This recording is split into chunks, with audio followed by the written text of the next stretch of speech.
Mage 40K, Episode 12, Custo-deez Nuts. This was it. The big push. The final attack. Gork and Mork had told the Imperial Palace that we were coming to kill the Emperor, as a favor to us so we'd have a proper scrap. They may or may not have mentioned that the next phase of the plan was to resurrect him, either through his natural perpetualness or through our magical bullshittery. But regardless, he was going to be fine. We were pretty sure. But the Custo-deez aren't generally known for their willingness to hear opposing viewpoints when it comes to the Emperor's skeletal person, so we were looking at a real fight. Also, Rogel Dorn was in the Imperial throne room, and had even more time to plan his defenses. He hadn't really stopped since the Siege of Terra, in fact. On the plus side, Magnus thought the idea was hilarious, and although he was keeping out of any direct conflict, he had given us some basic schematics for the palace. On the minus side, Competence helpfully informed us that she had been sending regular progress reports to Kitten, the Captain General of the Custo-deez. She had been sane enough to skip over our adventures with Chaos, and she hadn't sent a report about eating a Catan shard and declaring herself the new Omnissiah, so we still had some aces up our sleeve. But they knew about the teleportation abilities and some of our other magic. Still, we wanted to shift things further in our favor. So, having access to the warp, the webway, and friends in low places, we set out to find several of the Primarchs that were still running around out there. We knew that Magnus and Dorn were in the Imperial Palace, and we had sent Jagatai Khan back a while ago. And Horus was completely unmade in a way that even we couldn't get back. Not counting the 2 unknown Primarchs, that gave us 14 to look for, only some of which we actually wanted to find. Well, Weeb insisted that we hunt down Lorgar and spend a few hours kicking him repeatedly in the dick, while Bard stood back and critiqued his theology, which we counted as time well spent, even if it did give Terra that much more time to reinforce. Still, for the most part, we were able to reach out with our various magical senses to kind of ping certain abstract concepts, which we decided the various Primarchs embodied. This was only partially successful. Sanguinius was our first target, since we knew that the Sanguinor was a thing running around the warp. So we set about searching for the quintessence of awesomeness. We found our way to a small solar system, analog, in the Eye of Terror, where we spotted 2 suns circling each other. Our sensors showed nothing, but we assured the crew that our magic was telling us there was an angelic figure between the stars. It saw us watching it, and after we waved cheerfully through the viewing windows, and then waved with magic, it floated towards us and into the ship. Weeb immediately fanboyed and collapsed in a puddle. The Sanguinor very studiously ignored that, while Competence presented her credentials and told the figure about what we had been up to, including dealing with Chaos and the Void Dragon, and establishing a working peace with the Orcs. Sort of. This got us a, "Wait, that was you?" Before the angelic figure could recover its senses, we continued with our plan to save the Emperor by getting him off the Golden Throne and restoring his body with violence. This received a blank stare, so we all started pulling out our various trinkets and trophies, including the Golden Skull of Terra, the Imperial Permission Slip, the Emperor's left and right nuts, and so on. Then, as a coup de grace, we pointed out that if the Emperor didn't spontaneously regenerate as a perpetual, we'd just make him a new body. Like this. And we rolled out a gurney with a perfect, mint-in-box replica of Sanguinius, angel wings and all. We had even gone to the effort of giving it a Wolverine-level healing factor. He wasn't going to have a repeat of what happened last time. We told the spirit of Sanguinius that it would probably pinch a bit, but we could rejoin the 2 and bring him back to life to lead his sons again. All he had to do in return was not suck as hard as everyone else in the Imperium, which was a pretty low bar, and help us make the Emperor less of a dick, which Sanguinius agreed was probably a good thing. Having Sanguinius on board really made the rest of our collection mission much, much easier. A lot of the conversations were basically, "We're going to fix the Emperor with magic." "I don't believe you."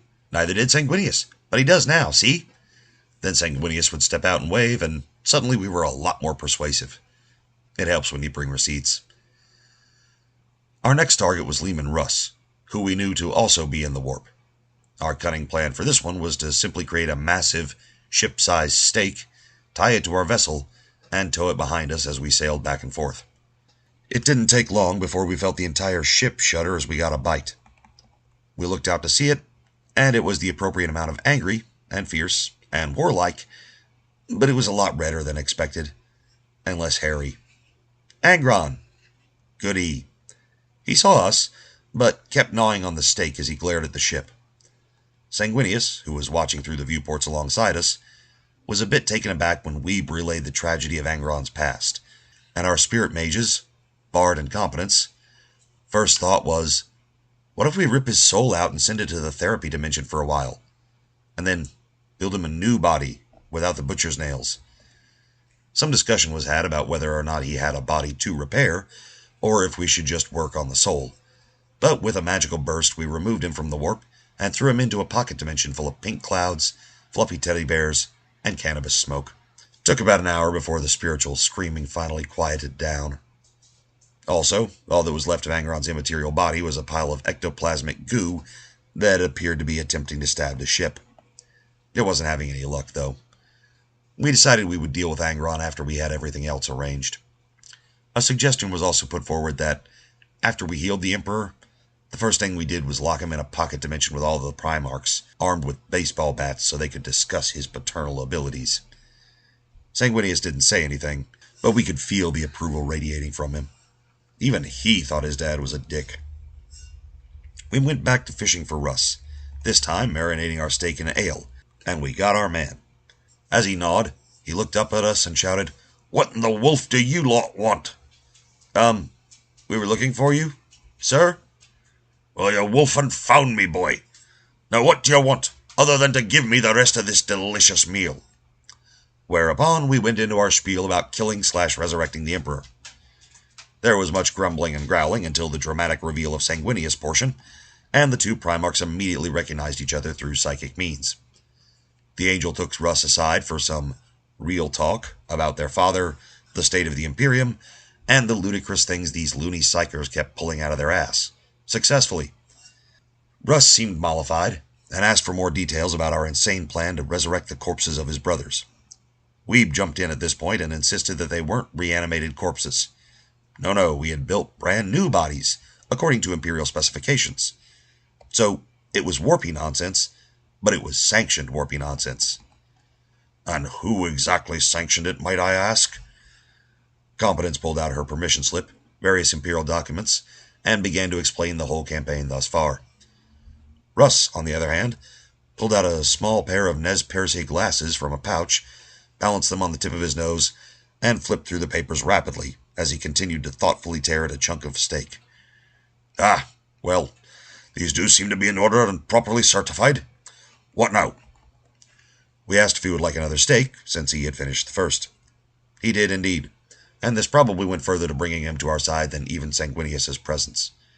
Because a wolf is a wolf is a wolf, no matter how many legs he walks on. Russ didn't like the idea of killing his father, although part of him didn't not like it. Again, really bad dad. But he got the importance of having the Emperor actually functioning.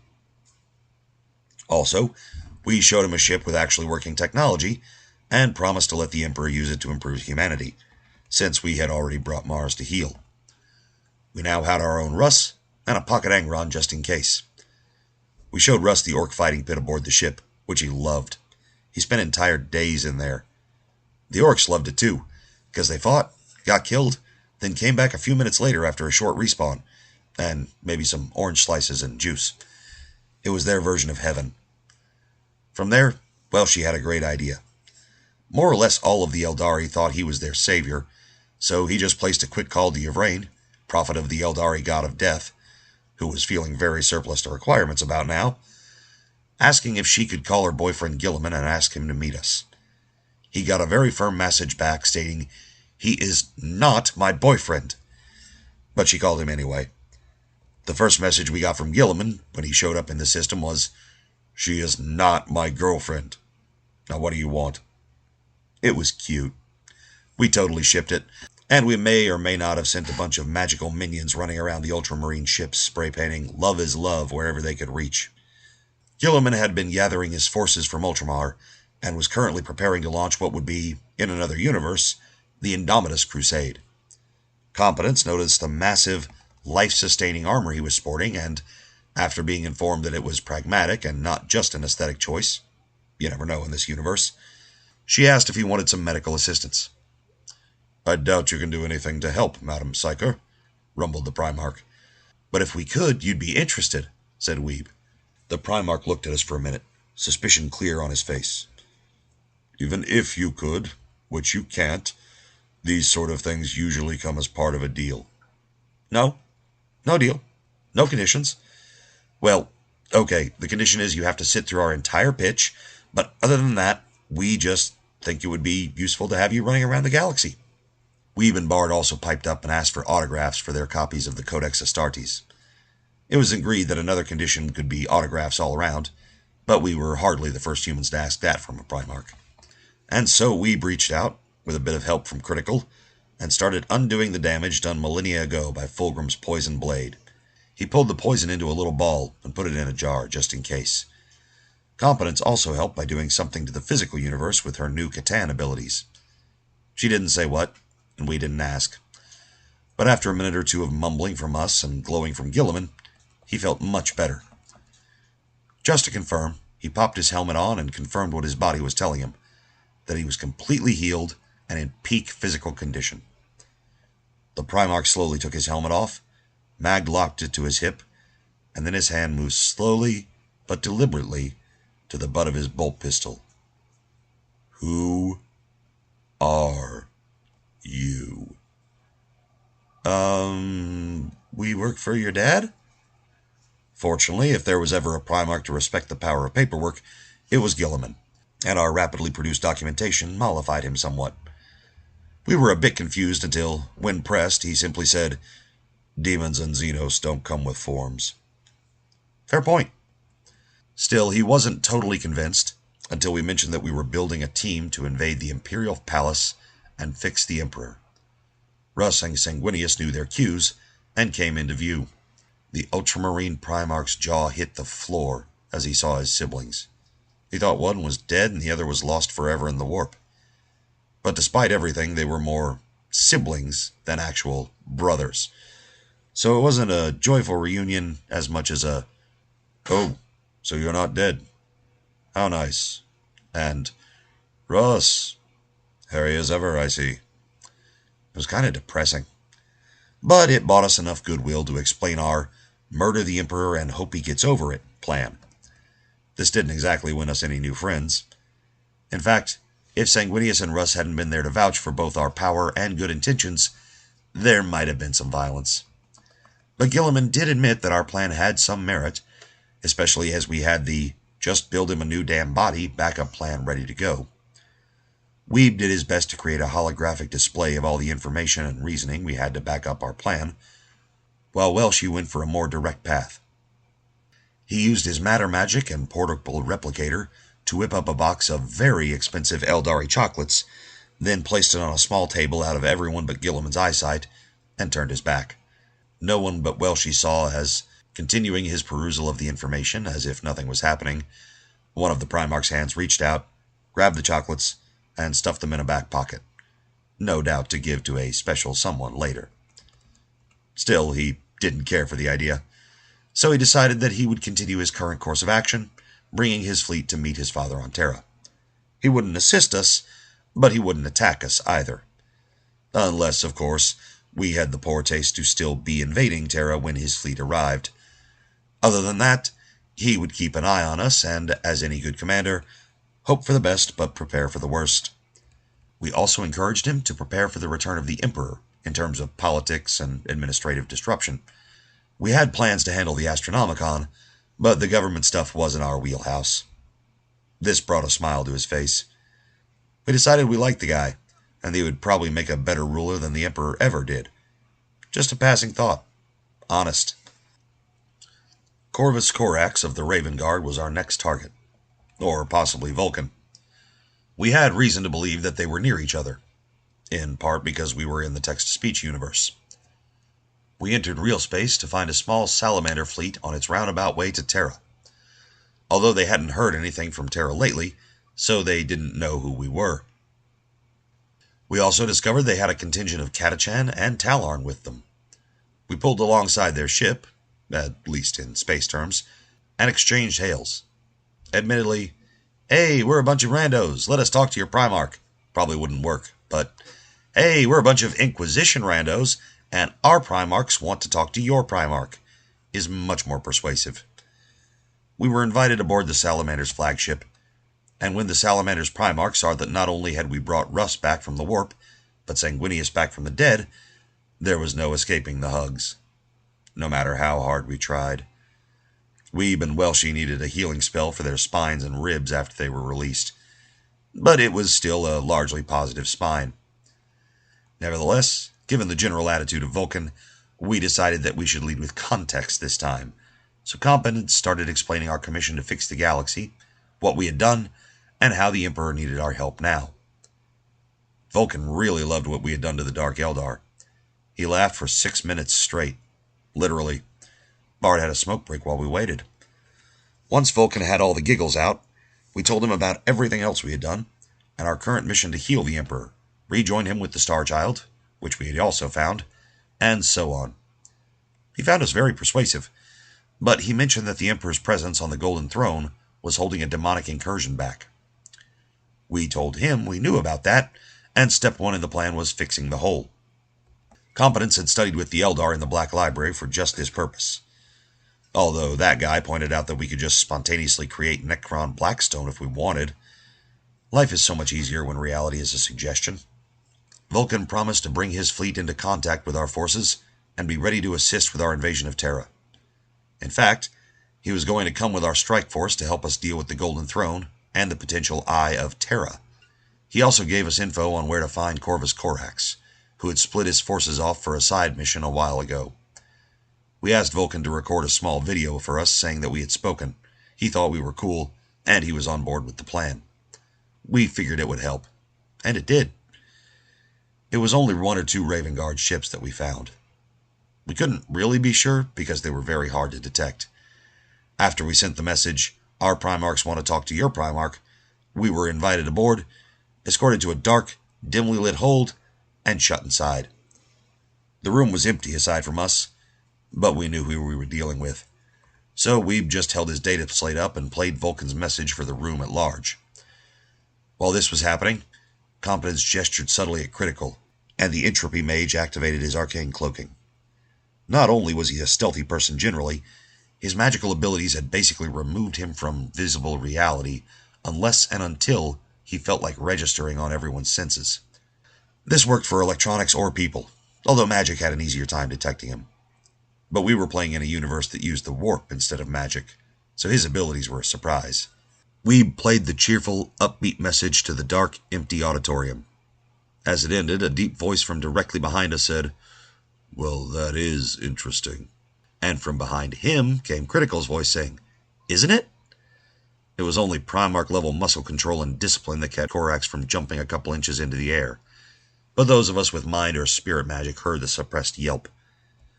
Vulcan's message made him willing to hear us out, but Critical out-stealthing him actually earned the Primarch's respect. So when we gave our pitch, complete with our floor model Sanguinius, he didn't take a lot of convincing. He said his troops wouldn't help with the battle as such, but he would infiltrate the Golden Palace ahead of us, and he and his men would clear the road as much as possible. Competence did point out that we were going to do our best to be non-lethal, and from the back of the Space Marines we heard a disappointed, "Aww." But Corvus Corax, despite being the embodiment of emo, was a pretty chill and ethical dude, so he found that entirely acceptable. Lion L. Johnson was our last priority. We knew he was on the rock, but we didn't actually know where the rock was. We checked Imperial records, or at least the ones we had access to before Terra found out about our attack plan, but those were still fairly up to date. But when it got to the location of the Dark Angel's Fortress Monastery, all there was a picture of a middle finger and some unpleasant remarks in bad Latin about what happens to nosy people. But we eventually figured out that, since we were focusing on abstract ideas for each Primarch, secretiveness, or something hidden, would be a good target for the Lion. We were drawn to a small space station that had recently been visited by a Dark Angel's barge.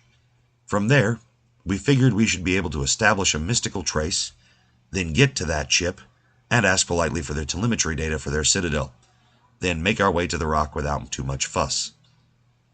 We followed partway through, but when we got to where the Dark Angel's vessel was supposed to be, all we saw was a black battle barge with a single white hand painted on it. Something seemed off with it, but we couldn't tell what. We chalked it up to them being iron hands and kinda crazy. Also, they didn't hail us on our arrival or anything. After some mutual scanning, we received a small hail requiring us to state our name and purpose. Weeb said we were Inquisitors looking for the Dark Angel's chapter master, bringing visiting dignitaries.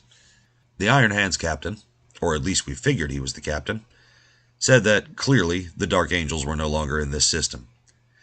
After some pushing from us, he agreed that if we and our dignitaries would care to shuttle over, he would be happy to convey any information that might assist the Inquisition.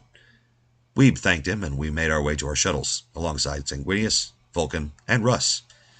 As we walked, Competent said, "This is a trap." Weeb replied, "Yeah, but they don't know what they've caught." Which was accurate. We had 3 Primarchs and the 6 mages who scared Tzeentch. We felt a little bad for the poor suckers, but not enough to stop us. We also had a contingent of Imperial Fists that we brought along for an honor guard and or backup. We also created a backup body that he was magically puppeting from his slime form, hovering nearby in a servo skull, to take fire instead of him as we stuck our heads into the noose. We shortly found our way into the shuttle bay of the Iron Hands ship. We were greeted by the captain in front of several ranks of Space Marines. It was very impressive, so much so that we were all distracted, except for Weeb, who noticed that, while all of the Marines were reacting to the sudden appearance of 3 Primarchs, they weren't reacting with joy or awe. Well, they were all wearing helmets, and they were making the appropriate reverent gestures, but their postures looked stiff, and he noticed a lot of hands hovering near sidearms. He relayed the information psychically to the rest of us, then sent a Vox message to the Primarchs to inform them. They nodded, doubtlessly having noticed it themselves. The Iron Hands captain greeted us formally and invited us to his council room to discuss our requirements, although he seemed a bit taken aback at the presence of our dignitaries, and had to ask if they were really, actually Primarchs. The affirmation he got didn't really seem to please him. So Weeb finally said as we walked, "Yeah, we're trying to get all the Primarchs together, at least the non-shitty ones. We might even be able to bring back Ferrus Manus like we did the Angel, but no promises. So, you gonna be cool?" "Cool? Why wouldn't I be cool?" "Well, you and your guys were acting kind of sus back there." "What? That's crazy talk. You're crazy. Quit talking crazy, mortal." Not the most silver-tongued excuse we'd ever heard. Bard also mentally pointed out that the Primarchs seemed tense, while Competence scanned mystically for malevolence, warp, deception, or similar. No more warpiness than on any vessel that regularly traveled the Immaterium, and not really much in the way of malevolence, but the deception was so thick you could eat it with a spoon. Well, she tried to scan for traps and found nothing. Weeb looked at the minds around him, searching for anyone thinking, "Gee, I hope they don't ask about X." No one was blaring their secrets, but a lot of them were thinking along the lines of, "Be cool, maintain, we're Iron Hands. Iron Hands. I know they're Primarchs, that doesn't mean they know. Be cool, be cool." He said it was like hearing a bunch of stoned freshmen trying to fight their way through a university lecture without anyone noticing. Weeb started making casual conversation about the ship, its forge world, and so on, then casually mentioned, "Yeah, I've heard the world's standings have somewhat fallen of late," while scanning for mental reactions. The captain did notice the odd pause and wonder about it for a second before dismissing it as weird mortal shit. Nothing else. So, not the Dark Angels fallen in disguise. Then who? He kept dodging our attempts to set conversational traps until, finally, we made our way into his ready room, or whatever the Space Marines would call that conference space, and he started typing our request for information into his terminal. Competence and Welshie both noticed that we would expect an Iron Hands, who was clearly associated with Mars, to maybe have mechadendrites or an input device or anything better than hunt and peck typing. And as he was sitting down to his terminal, Critical noticed a flash of a green, multi-headed thing. He had no idea what it meant, but flashed the image to the rest of the party through mind magic, and Bard and Weeb said that suddenly everything made sense. They gave a quick rundown on the Alpha Legion, but we figured that we might have a use for Omegon. But we should probably get the Loyalist Primarchs back on our ship before making any deals with any semi-traitors. We send them messages through our hidden Vox networks trying to shoo them off, but a general rule about Primarchs is that they don't shoo well. Instead, Russ said, "No, I think we'll stay here and have a wee chat." To which we said okay, because what the hell were we going to do? Argue? Then Vulcan said, "Who are you really, friend Iron Hands? Because we know that's not who you are." The Iron Hands captain's shoulders slumped a little. He turned, removed his helmet, and said sternly, "I am Alfarius." "No, you're not." I totally am. I'm Alfarius." "We're Primarchs. We can sense our own. You're not Alfarius because he's dead. And you're not Omegon either." Apparently, being a warp entity for 10,000 years gave Sanguinius some inside knowledge. How convenient. That guy offered to solve the debate, since a mortal probably wouldn't be able to kill a Primarch without being allowed to, a la the Night Haunter. So we could just murk this idiot, and if we were able to kill him, he clearly wasn't a Primarch. Vulcan laughed at what he assumed was a joke. It wasn't. But Sanguinius and Russ looked thoughtful. The alleged Alfarius looked rather worried, which we took as something of confirmation. Feeling a bit sorry for him, and trying to spread his cult of flavor, Welshie produced a small cheese platter and offered it to the Space Marines, who didn't acknowledge him, but did start taking samples. Apparently Alfarius here hadn't had cheese before, because he perked up a bit. Welshie was remembering the ancient Terran adage, "White people love gourmet cheese." And it worked, too, although we all started to panic when he psychically broadcast to Critical, "And now they have cheese inside them." The Space Marines decided they didn't need to know about our weird mortal dogpile onto one of our own to stop whatever he might be planning, or why we kept shouting about needing these ones alive. To be fair, Critical wasn't actually going to make sentient cheese eat the Primarchs from the inside out. But hey, people have gone mad with power before, and it doesn't pay to take chances. As the towering super soldiers munched away at what certainly wasn't a booby trap, Critical tried to commit diplomacy. "So, Mr. Not Alfarius, are you gonna give us any trouble or anything?" I hadn't planned to. Mostly we were just trying to figure out who you were and if you had anything worth stealing or suborning. Then the Primarchs showed up, so we were trying to get rid of you as fast as possible. I don't think there's enough of us to take 3 Primarchs and their Inquisition pets. I don't think there's enough of us to take 1 Primarch. And you lot are probably a bigger threat than you appear, if only based on the company you keep." "Well, holy shit, a clever enemy." "Yeah, we were trying to get info and leave, but then you invited us aboard." "Well, we were trying to get info, too. Plus, it looks suspicious if you don't invite formal dignitaries over. The Imperium really goes for that kind of frippery, so we were trying to keep our cover." "So you're not up to something?" "I mean, we're the Alpha Legion. We're always up to something." "What is it? And you better be honest for once in your life, or it will go poorly for you." "You don't intimidate me, little mortal." This was, in fact, the wrong thing to say. Everyone in our party flinched, and Bard took off a hat he had spontaneously developed in a moment of respect for the soon-to-be departed. Critical, meanwhile, held out both hands, dislocated both wrists, and showed us a new road he'd been working on. He reached out through time and fate, and made a certain egg fail to adhere to a uterine wall. Or something like that. Basically, he unwrote the poor bastard from existence. Not killing him, unmaking him. Removing him from the timeline itself. But, because Critical is a sadistic son of a bitch and we're all terrified of him, he made sure that everyone still remembered the guy. He would never existed. There was no physical, spiritual, or governmental records of him, and different people were in the places he had occupied. But everyone involved remembered the timeline that was, even if they had no proof. It was kind of worse for the victim's family and friends than it was for the victim. Anyway, there was now a different Alpha Legion captain standing in front of us, who was both brand new in the room and had always been there. Everyone present looked at Critical in sheer horror, and Competence had to wave our designated good guy permission slip for a minute before folks calmed down.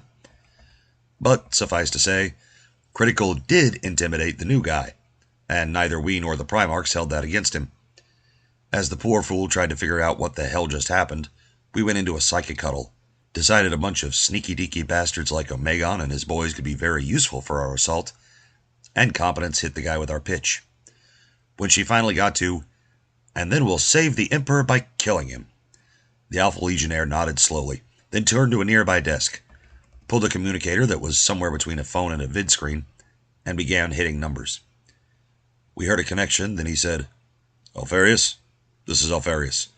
Patch me through to Alfarius, and make sure Alfarius is on the line. Alfarius is going to want to hear this."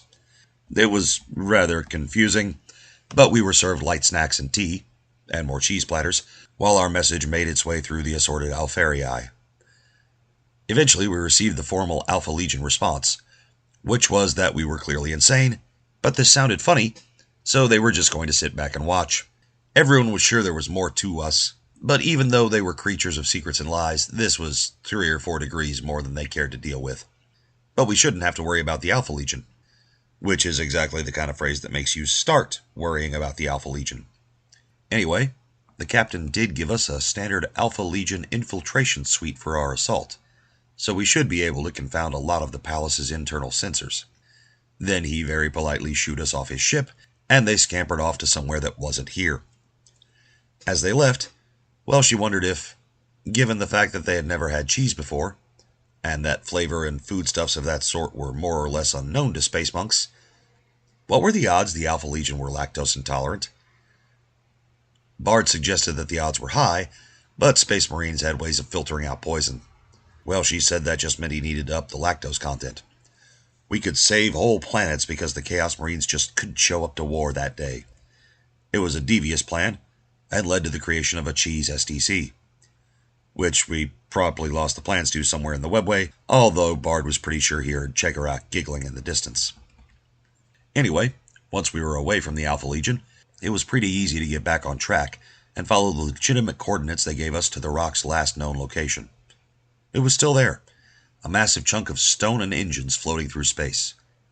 We came in stealthed, because Weeb advised us that these guys were the least likely to take well us bursting in and shouting, "Hey, we know all your secrets. Want to be friends?"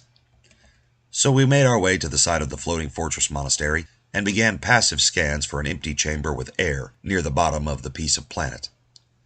We knew that the lion's body was in the central region, near the bottom of the vessel where it was mostly stone and planet, far below the actual monastery part of the fortress. Our ship's multiversal tech kept us from being noticed, but only just. It didn't stop the teleportation from being spotted as we landed in a rocky cavern. In fact, we heard distant klaxons, and our ship's spidery captain told us that we had kicked up a hornet's nest, and a whole bunch of Space Marines were heading to our location with violent intent. But it was about a mile or so, and it would take them time to get there, so we figured we would be okay. We were mostly right. In moments, we were surrounded by small figures in cloaks. They looked cute, and a bit silly, but we all had magical senses and could see that, psychically, we were surrounded by 8-foot-tall, fanged behemoths, metaphorically speaking. But their psychic power meant it was easy enough to communicate with our magic, and to give them sufficient evidence of our power and our desire to really screw with the warp. They didn't entirely believe us at first, but that guy used mind magic to just show them his memories, in particular of us bullying some of the Chaos Gods. There was some grumbling about certain private things he forgot to store away first, but they did find it compelling. After we gave them a brief rundown of everything, they led us down to the chamber housing the lion's body. It was in a glass coffin, surrounded by what we at first took to be flowers and garlands, but once our eyes adjusted, we saw it was technological gubbins. Lion L. Johnson is not a huge, hairy 40K Snow White, no matter what anyone says. Nevertheless, we had our life mages scan his body to figure out what was wrong. Also, Competence wrote tricorder on the side of her transmogrification gun. We could hear the watchers in the dark muttering in their language, "That won't work. It can't work." It worked. We discovered that the lion was essentially dying of death, i.e., some sort of chaos bullshit, so Bard summoned the spirit of Miracle Max to assist, since he was only mostly dead. We pumped magic into the large man as we started quoting Princess Bride and laughing, much to the consternation of the watchers. Then the lion sat up, through the glass. Everyone immediately started talking, offering cheese, restoring memories of the past 10 millennia, and giving him a data slate with a link to a waving Sanguinius.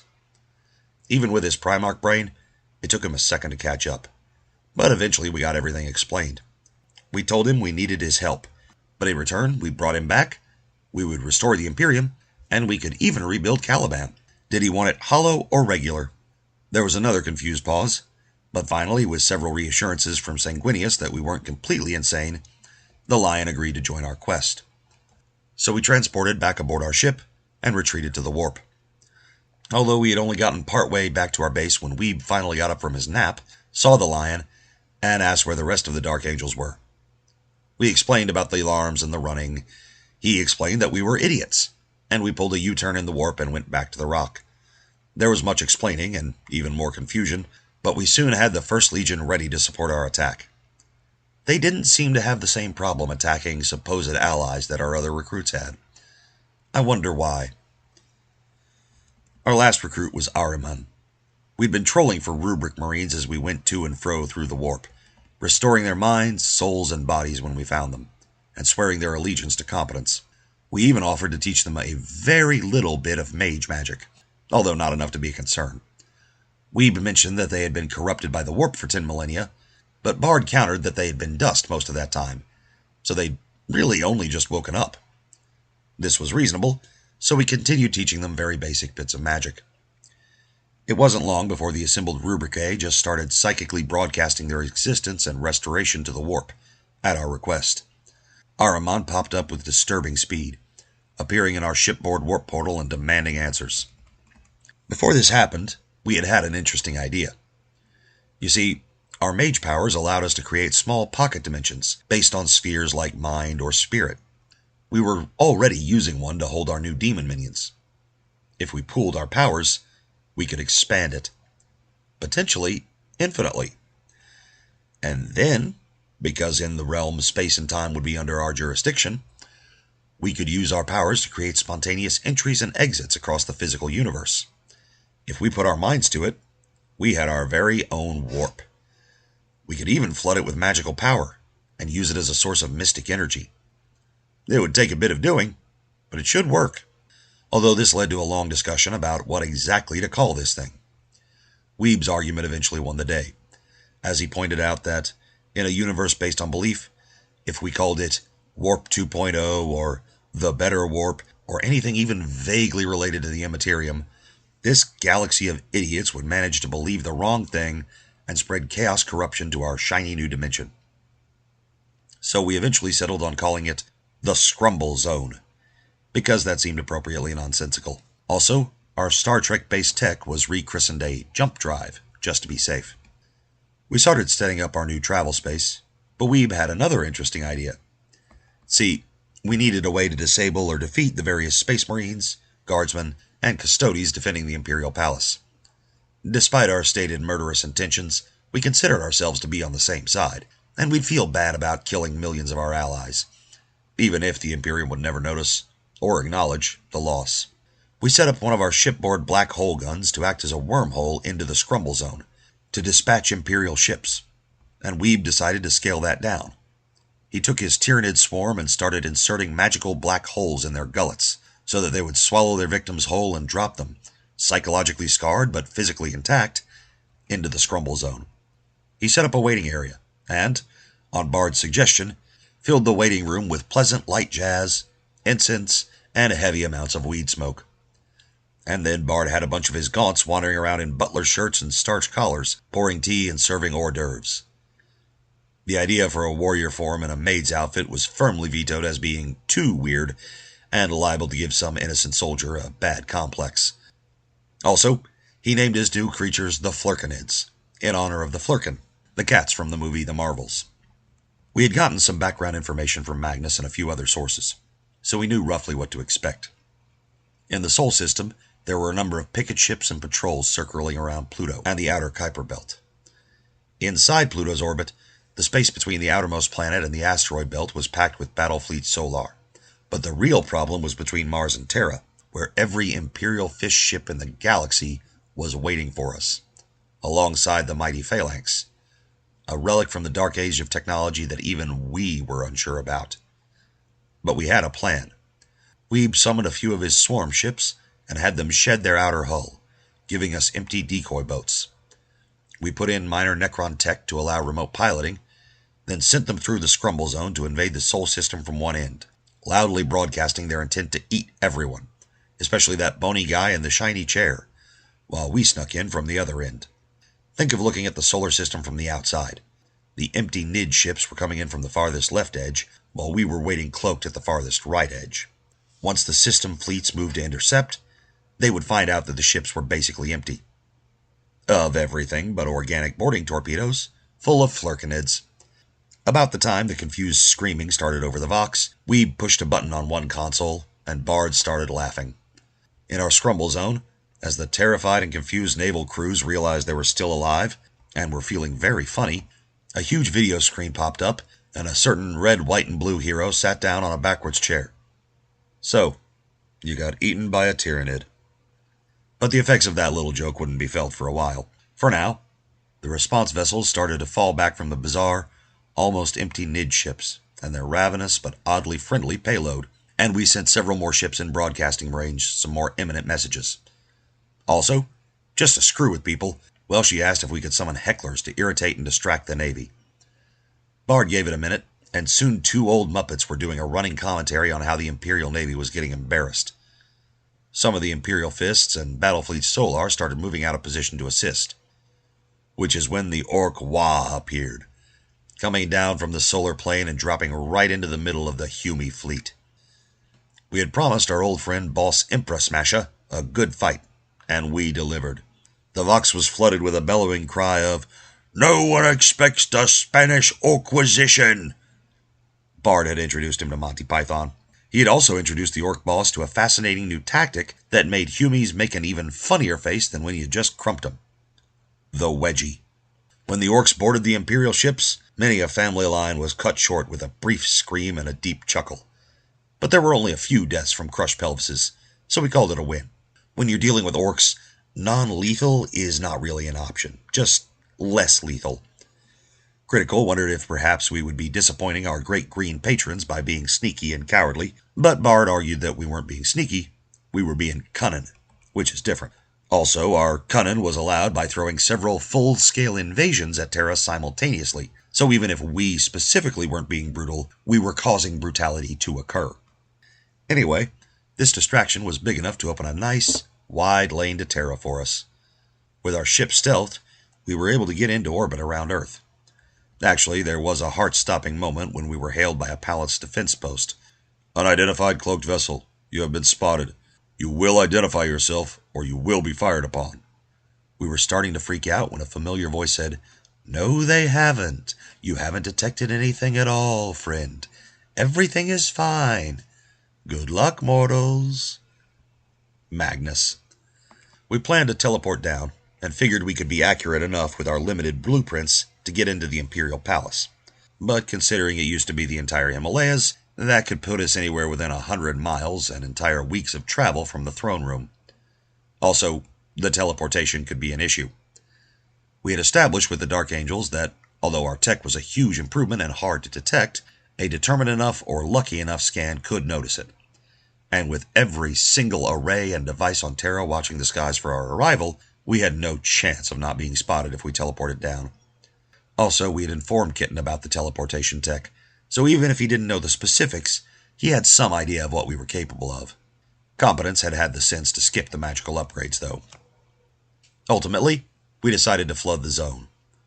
We would send wave upon wave of flurkinids, all thrown randomly around the Imperial Palace, so that our own teleportation wouldn't be noticed in all the noise. Then that guy suggested that he just use his correspondence powers to send us back to the sewers where we had first killed a bunch of rat men. That way, no need to teleport in the first place. We liked this plan, but we still had the flurkinids on standby to teleport down and cause general chaos. Also, Weeb had them grow small sacks on their shoulders that exploded with cheerful confetti when they appeared, right before they ate you. Just because. Bard got in on the act and helped Weed develop a new strain of vibe squigs that would just run into people's shins and force a contact high on them. The weaponized confusion was strong with us. We appeared in the sewers, bringing Vulcan and Ahriman with us. Vulcan because he knew how to deal with the Golden Throne and its various functions, at least as much as anyone did, and Ahriman because he was powerful, useful, and we wanted to see the reunion with him and Magnus. And Competence declared that he was her most powerful demon, which was news to him. But he'd seen some of what Competence and the rest of us were capable of, so he had the good sense not to argue. They were both under instructions to, quote, stand there and look pretty, because we don't trust anyone but us to handle this. Not after what happened last time, end quote. Weeb was wearing the Clark Kent glasses and traveling in his slime form, secure inside a small stone squig that he had made. Also, Competence had dressed herself in her full Omnissiah regalia. There wasn't an official Omnissiah outfit, so she just made one that looked like a mix of steampunk and garbage punk. Sanguinius, Russ, and the other various Primarch allies were waiting to launch a massive invasion near the palace gates, so as to cause a massive planet-wide distraction. They didn't intend to fight. Sanguinius was just going to fly around and tell people he was here to save the Imperium. Then, if anyone got uppity, Russ and the Lion would slap them until they learned their place. But non-lethally. Well, less lethally. Primarchs are kind of like orcs in that way. Although they also had a few pocket flurkinids just in case. But we appeared in the sewers under the Imperial Palace, and Ahriman immediately started complaining. Several of us started looking around magically and technologically for Skaven that might set upon us.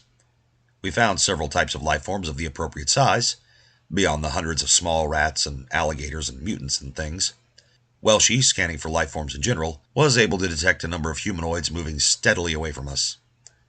Weeb's life magic was more specific and showed him a bunch of mutants moving quickly away from the loud thing that just appeared in their sewers, and the Skaven who were fleeing for their lives.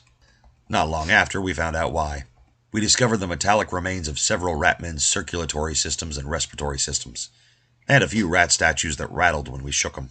Apparently, our trophies from a few years ago were still major features in the sewer community.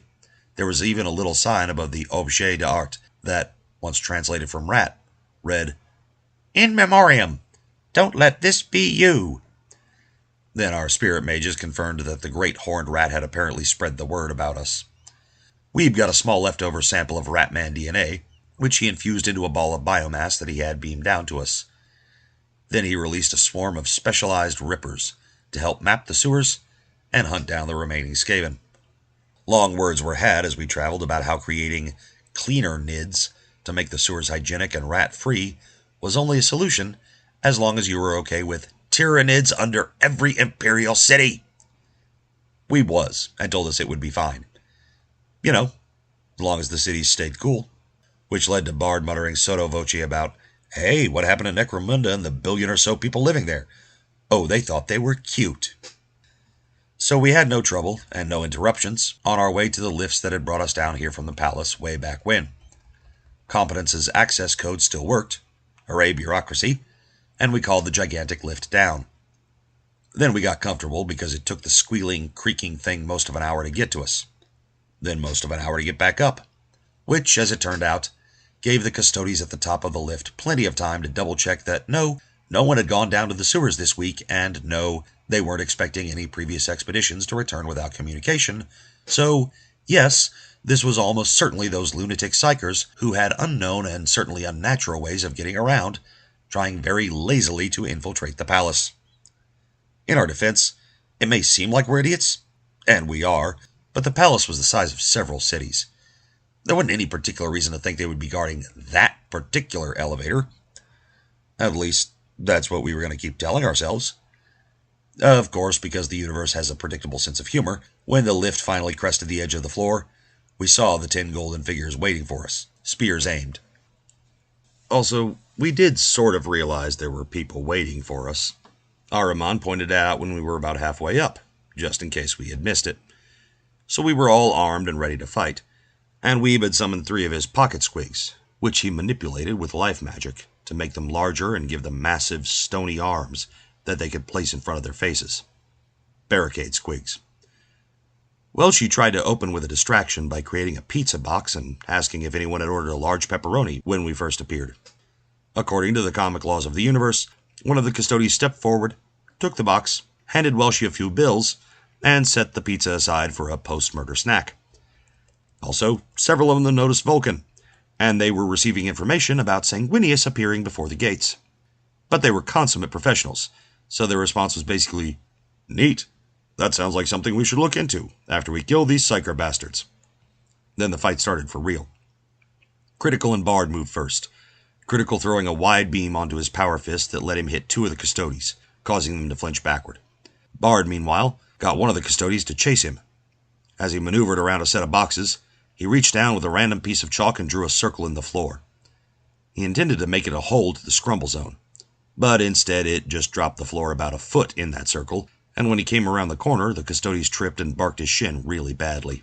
It didn't do much actual damage, but even a super soldier has some of the weaknesses of a regular human, and he took a second to hold his shin and hiss while Bard scampered away, and directly into the fist of two other custodies, who left him collapsed on the floor and bleeding internally, he was pretty sure, after just a few punches.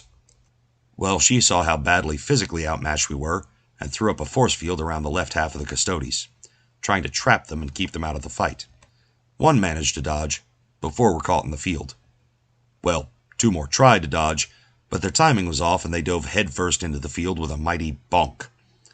Then they had to spend a minute or two trying to break their way out. Meantime, Competence drew herself up to her full height and pumped spirit magic into her person, glowing with the power of the Omnissiah.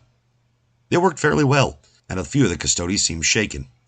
But Competence had spent years working in the Imperial Palace before this whole campaign started, and when one or two of the golden-clad warriors started mumbling about the Omnissiah, another custodies whacked them upside the head and said loudly, "That's Competence!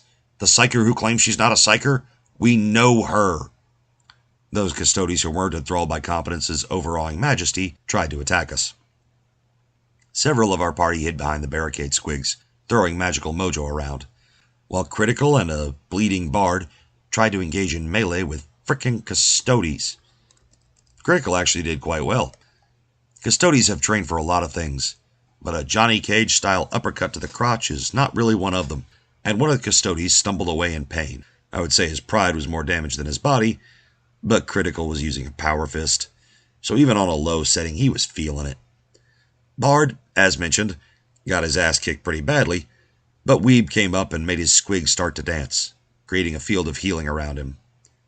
But the field was filled with extra life effects, so in addition to healing Bard and the several custodies around him, it replaced the adrenaline in their systems with oxytocin, sapping their will to fight.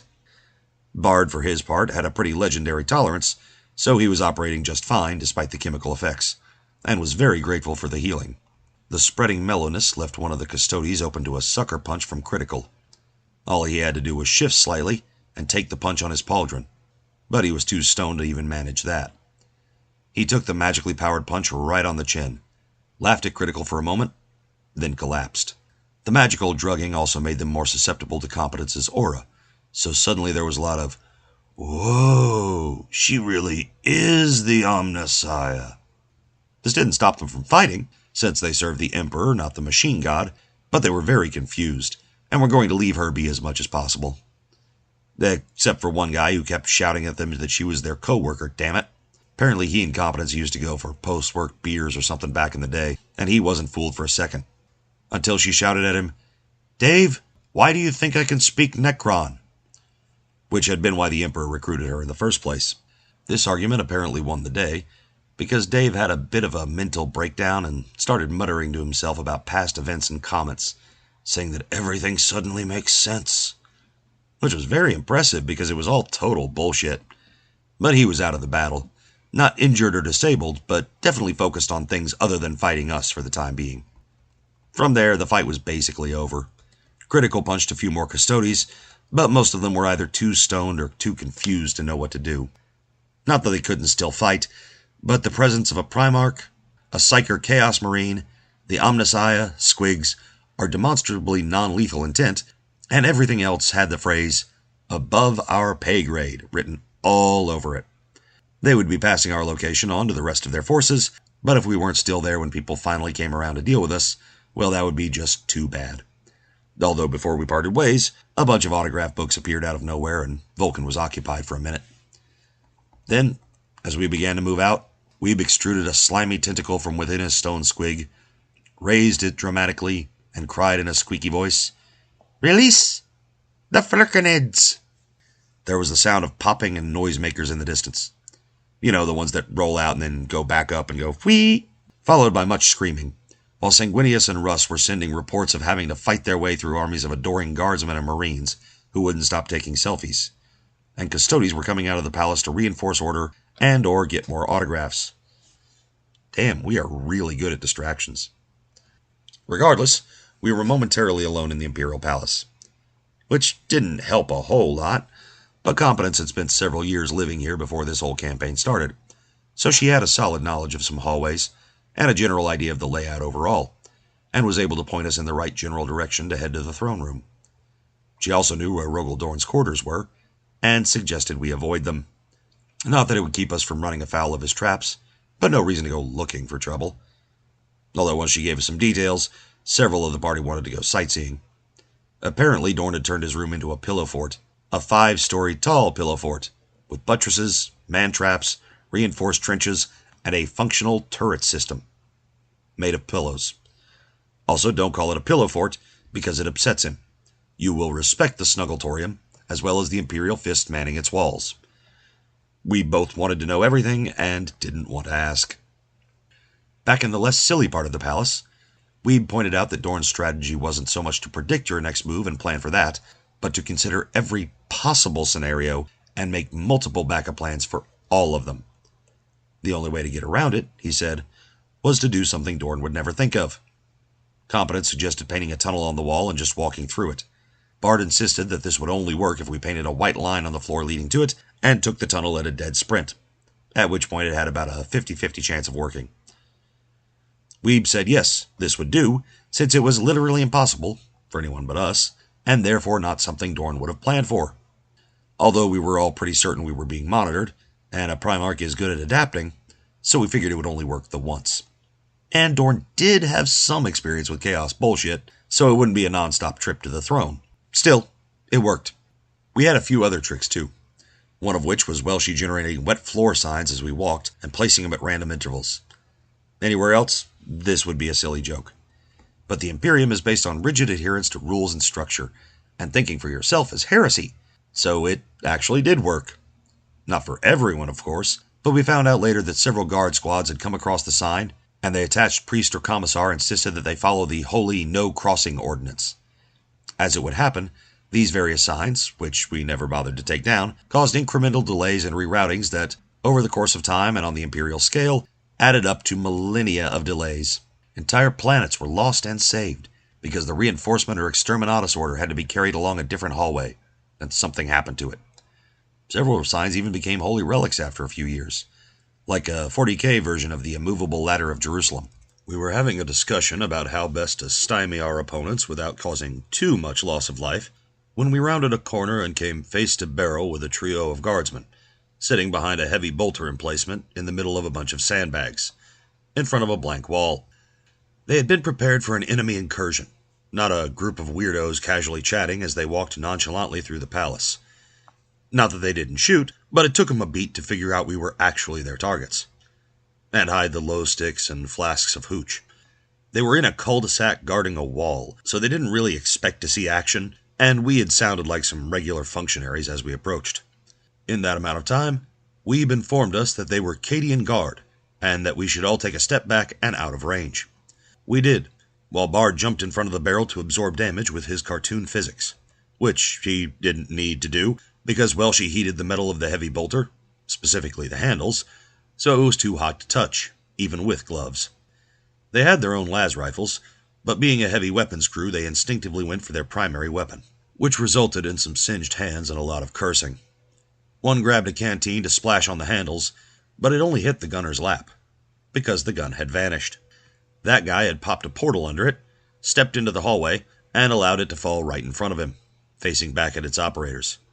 Bard jumped out of the way, and the 3 confused Cadians looked at our party, maniacally grinning on the wrong side of what should have been their weapon. They were not having a great day, and this sort of thing can often deal a terrible blow to one's morale.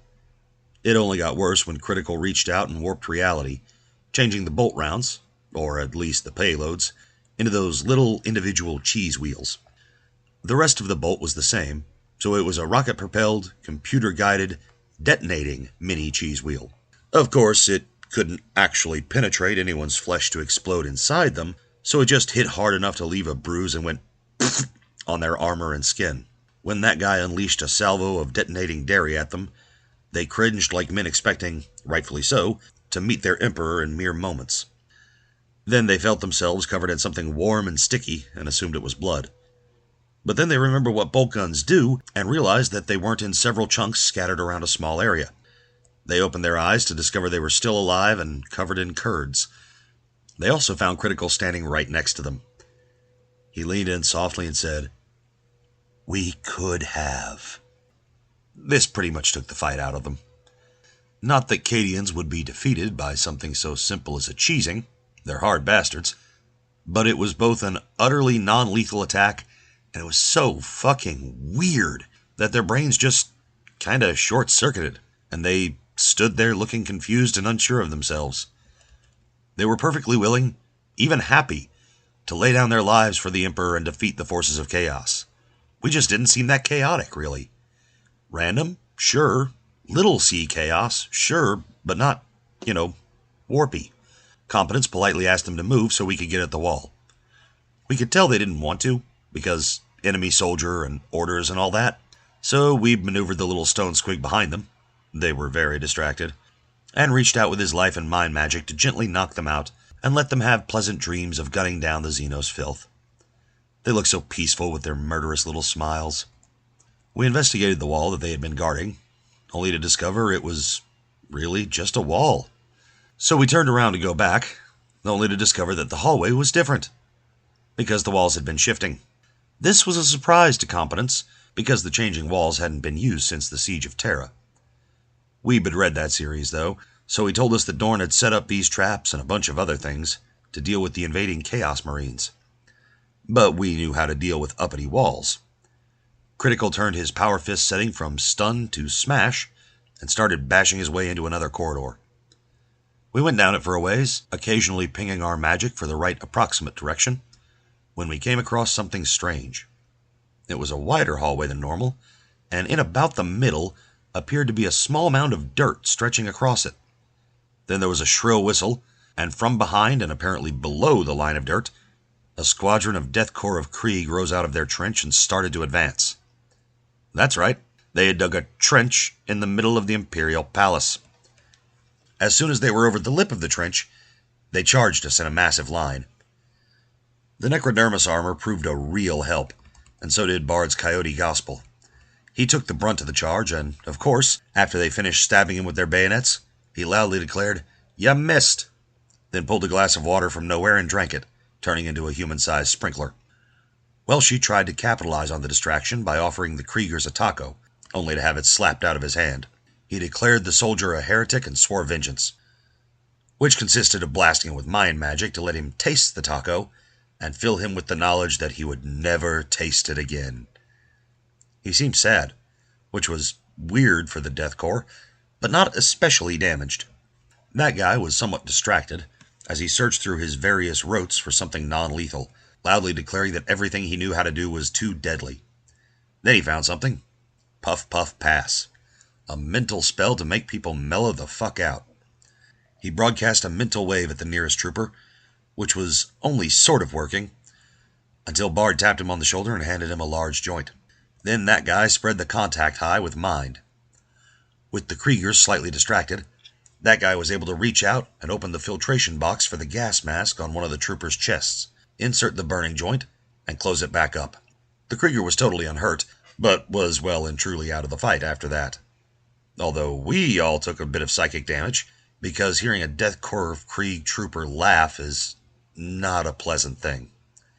The other troopers also seemed horrified, which gave Competence the opening to deploy her plastic-eating virus cloud. The gas mask started falling apart, leaving a bunch of horrified and enraged Kriegers. We were probably the only outsiders to ever see their faces.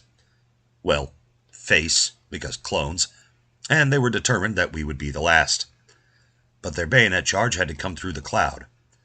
They figured all the damage to their masks had already been done, but Weeb had used the intervening pause to generate heavy-duty narcotic smoke in the cloud. Their charge faltered about halfway through, leaving them open to Critical's stunning power fist. Weeb and Competence started spraying the cloud throughout the hallway, destroying all the masks and intoxicating all of the guardsmen, although the later ones had seen the effects and were a bit more resilient. We all ran through the smoke cloud, bopping the unsuspecting stone guardsman on the head. Everyone on our side was unaffected, but that's because our team had enclosed armor and filtration systems, not reliant on plastic. Except Bard, who was walking around bareheaded, breathing deeply, and calling the Death Corpsmen lightweights. Well, she just kept taunting them with tacos. They didn't know what tacos were, they just knew they sounded delicious. The last one up, who managed to avoid most, not all, of the smoke, tried to take aim at us. Critical reached out with Prime and Entropy, and forced reality to blink, and suddenly not just the guardsman's flak armor, but his trench coat and all of his clothing was now made of individual cheese slices. It was sticky and weird and existentially terrifying. As the guardsman stood there and shook in horrified confusion, a kindly weeb walked up in his stone squig, and with life magic, put the poor bastard to sleep. We made sure all of the Kriegsmen were having pleasant dreams of purging heretics, with no dairy whatsoever in sight. We continued on our way, or at least tried to, but when we got out of the intoxicating cloud, we discovered the walls had shifted again. We did another magical check for coordinates, and set off in the vague direction of where we thought the throne room was. We reached a junction, only for Competence to loudly declare that we wanted to go straight, and the quickest way out was through. So Critical wound up and smashed a hole in the wall, opening a path to the other side. Unfortunately, as he did, something hit him. You know that cartoonish boxing glove on a spring? Well, this one was a power fist, and caught him right in the schnoz.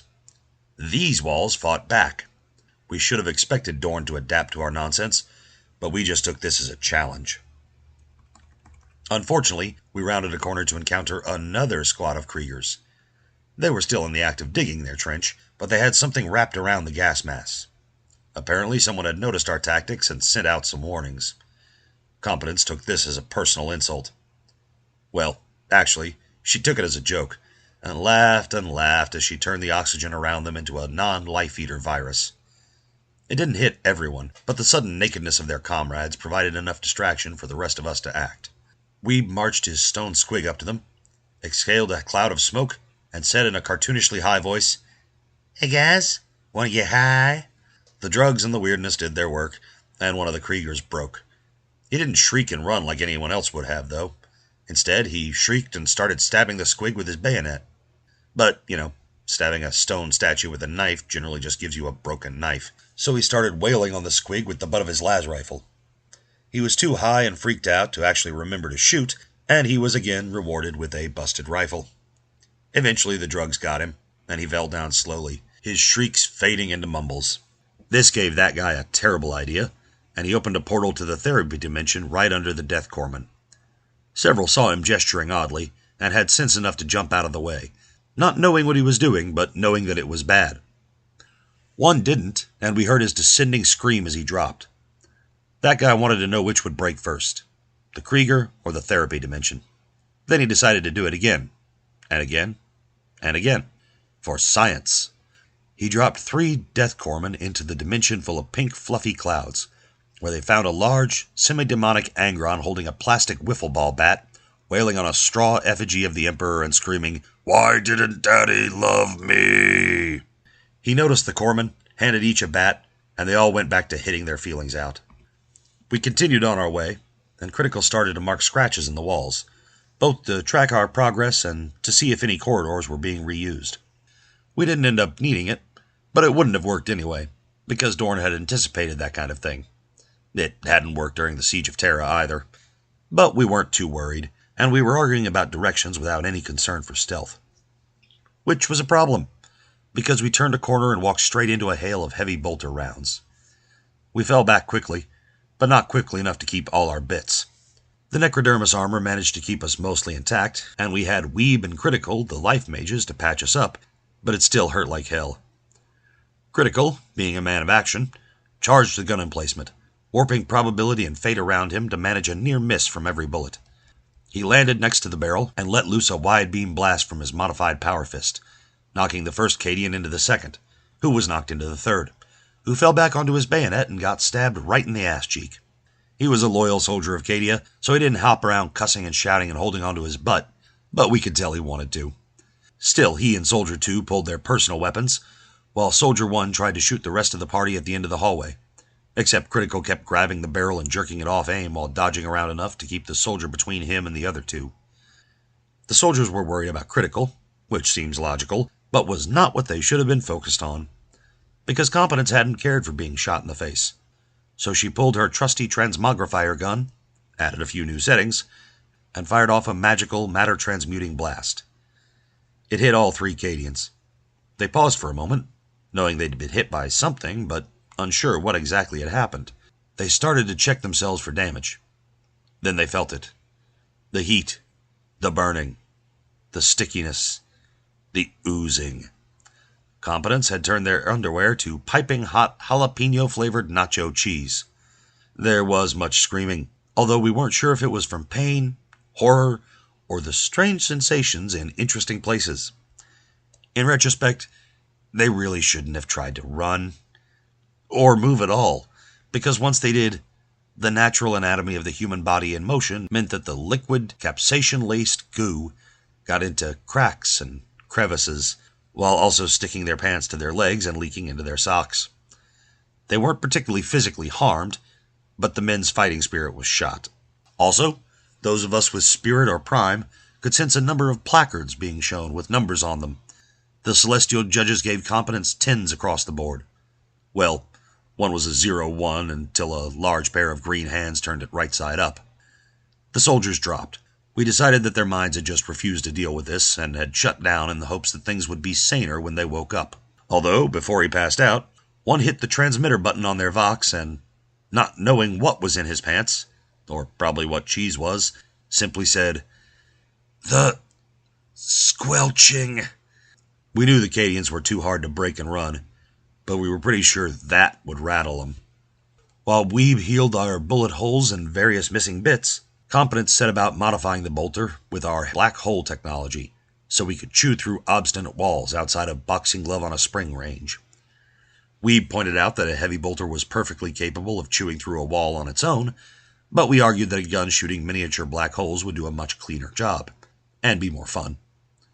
We continued our trek, and ere long found ourselves moving to another level. We did another magical sounding, and this one worked much better than the last one. We weren't in the immediate vicinity of the throne room, but we were only a handful of floors below it in pretty much a straight line. So we struck out for the central part of this level, figuring that's likely where a stairway or lift or whatever would be. We traveled down winding corridors for a bit, occasionally getting turned around as the walls shifted. Finally, we came to an intersection where the halls went left and right, but our magic told us we wanted to go straight. So we backed up about 10 feet, set up the black holter, and carved ourselves an archway. We did notice that, as we fired, a power spear jabbed out of the wall pointed at where someone touching it would have been standing. This led to a discussion about turning the walls to cheese, or perhaps jello. We figured out we were being monitored when a deep voice growled from hidden speakers all around us, "No." Dorn didn't appreciate us breaking his toys, or turning them to gelatin, apparently. Of course, we started loudly brainstorming about other ways to mess with him just to screw with the guy. Weeb was a bit worried that we might give him a Primarch aneurysm. But when our new archway revealed another set of passageways leading left and right, with yet another wall blocking straight, we let loose another volley, which was greeted by a hail of bolter fire from two barrels that stuck out of the wall. It was apparently automated, because they were spraying at what was calculated to be the probable vicinity, i.e. within the walls that normally defined that corridor. That is, it was shooting about 20 feet short of where we were, because it thought there should be a wall in between. The ricochets and stray rounds were still a problem, and a few of us caught grazes, but it could have been much worse. This, of course, led to more growling from the speakers, which we responded to with loud suggestions about teaching the walls fear. Someone said this wasn't an option because the walls weren't alive like in Tzeentch's realm, but another person commented that with our magical abilities, They could be. This prompted even more screaming from Dorn, with the volume turned up so loud it hurt, which, in turn, covered the approach of a gang of custodians, who were bearing down on us rapidly. It was definitely the volume, and not the fact that we were too busy roasting the Primarch. Welshie noticed them and drew our attention, however. Weeb reacted first, doing a little dance that provided an aura of musical magic that boosted us, but made their movements a bit less coordinated. That didn't really stop them, though, because they had plenty of coordination, and strength, and stamina, and other things, to spare, so they had no problem attacking us, except for the one trying to stab Weeb, who just didn't feel right trying to kill a dancing stone squig. Not that he couldn't utterly wreck it, it was just so demeaning. He was one of the Emperor's chosen, the bodyguards that protected the true god of humanity from all his foes, and he was supposed to destroy what was clearly a remote-controlled child's toy? It was humiliating, was what it was. So he gave a perfunctory little stab, then loudly announced, "Guys, I killed it. It's dead. Can we go now?" Weeb, knowing his cue, rolled over on his back. He kept the dance up, but managed to make it look kind of like the squig's legs were twitching in death. You know, like a cockroach or something. Competence realized she knew one of the Custo-deez. Craig. She tried to talk him down while the rest of us dealt with the others. He started to get very confused when Competence insisted that she was the Omnissiah and used spirit magic to make it seem convincing. That guy started talking about sending people to the therapy dimension. The custodians heard this, and they didn't know what a therapy dimension was, or what therapy was, for that matter, but they were pretty sure they didn't want it, and they all leapt out of the way as that guy opened a portal beneath them, which, the moment it appeared, filled the air with the profanity-laden screaming and occasional sobs of Angron. I mean, the paint started to blister. The Custo-deez took a moment to look back down into the portal. I mean, wouldn't you? And one of them paid for his inattention by getting a nut tap from Critical's power fist. The Custo-deez are mighty warriors, the ultimate pinnacle of humanity short of the Primarchs themselves. But they are also mature, serious individuals, and thus have not trained to defend against the utterly juvenile and stupid nut tap. The custodian doubled over, and Critical simply pushed him into the therapy dimension. We heard a pillowy thud, and then a deep voice said, "Take this. Daddy made 300 of you, and he didn't love you either." Then there was a sound of plastic bats hitting a dummy and multiple voices wailing about how awful their father was. We were just happy that Angron made a friend. Of course, if one is good, more is better, so we started trying to push the rest of the Custo-deez in there. Many a shin was kicked, causing the custodian in question to hop up and down on one foot, leaving him open for a hearty push. Welshie and that guy also started sneaking up behind Custo-deez and getting on all fours to trip them. Frankly, given the armor and supersized genetically engineered super soldiers, the pair should have been crushed by a single step, let alone a custodian actually falling on them. Also, no custodian should have been tricked by something this puerile. But the juvenile laughter we heard in the ether indicated that we were getting some trickster assistance, which made everything make much more sense. Also, we're pretty sure at least one of the Custo-deez decided this was a problem for a higher pay grade and took a dive. Regardless, we found our way without too much more trouble to the central arena of this floor. It was indeed a gigantic spiral staircase leading up into the far distance. As we moved into the room, scanning physically and magically for resistance, we heard a whistling noise. It quickly became the distinctive sound of descending drop pods. We didn't think this section opened to the surface, but I guess it did. Or maybe not, because what landed weren't drop pods. They were much smaller, more the size of a single person. Well, a single space marine. They were, in fact, coffins. Across the top of each was emblazoned a motto in High Gothic that roughly translated, "For the Emperor beyond the point of death." The coffins slammed open as one, and their power-armored occupants stepped forth. They wore black armor, which wouldn't have been that distinctive, except they appeared to be wreathed in pale flames. Also, their armor was cracked and damaged, and behind the faceplates, we could see fleshless skulls. Weeb, that guy, and Bard immediately began squealing about the Legion of the Damned. Then we all suddenly realized we were facing the fucking Legion of the Damned, and we soiled ourselves. Figuratively speaking only, of course. Before we could recover from our shock, the Legionnaires sent a volley of hellish bolter fire at us. We dodged most of it, but only most. We defaulted to our usual attack plan of shenanigans and nonsense, which in this case included Welshie making a large statue of the Emperor out of cheese, but it had limited effect. Although the clear pro-Emperor attitude of the party did give a couple of them momentary pause. Long enough for that guy to drop one into the therapy dimension, and Competence tried to forcibly convert them to our service to give Ahriman some buddies/minions. The Marine in the therapy dimension tried to kill him out, but that guy pulled out a 2x4 and pushed him back in. Then Critical started punching them instead of treating the demons of the God Emperor like friggin' Pokemon, and the Legionnaires felt more at home with the situation. By which I mean they started carving people up with their spectral bolters and chainswords. We took a bit of damage. Well, a lot of damage. But Weeb was standing behind everyone in his battle squig doing a healing dance, complete with spontaneous bubble foam, and Bard was acting as meat shield with his cartoon-enhanced physiology, so we weren't as damaged as we might have been. As part of the fight, Critical grabbed his left arm with his right, grinned maniacally at everyone, and broke it with a sickening crack. We all flinched. The undead Space Marines didn't, being walking corpses, but we heard in the void the upchucking of Darkling gods.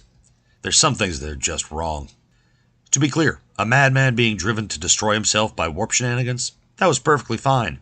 But an entirely sane person doing that to himself was a bit much.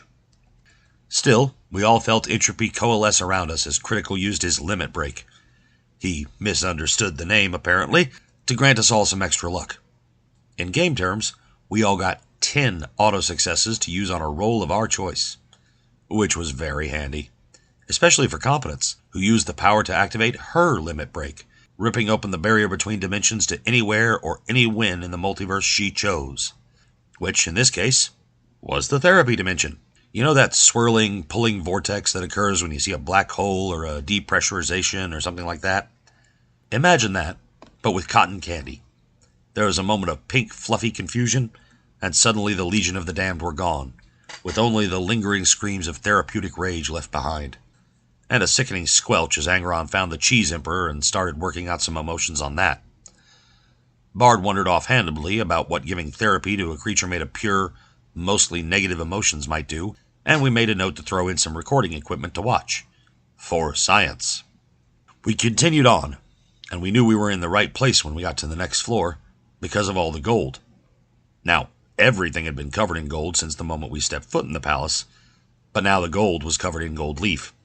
We had to be in the right place, because only the Emperor could get away with such an expensive crime against good taste. We were distracted by the blinding bling, or at least that's our excuse for why we turned a corner and walked straight into a quartet of Space Marines in power armor. Fancy power armor.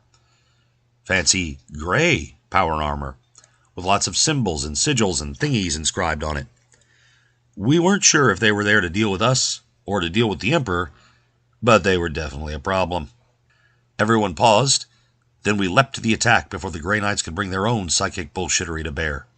If you wonder at our ability to react quicker than Space Marines, we found out later that we'd actually caught them by surprise, because, like with the Cadians earlier, we'd been walking through the hallways chatting about the decor and the layout and basically acting like a bunch of people who weren't trying to stealthily infiltrate the palace to assassinate the Emperor. So when the knights looked up expecting a gaggle of scribes to come around the corner, only to discover the dangerous psychers, they were wrong-footed too. And they also saw Ahriman standing behind us. They didn't even spot Vulcan. They were too focused on the Thousand Sun. Then Critical walked up and punched one of them in the crotch, which wasn't very sporting.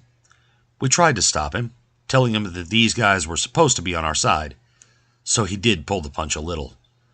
Imagine this from the Grey Knight's perspective.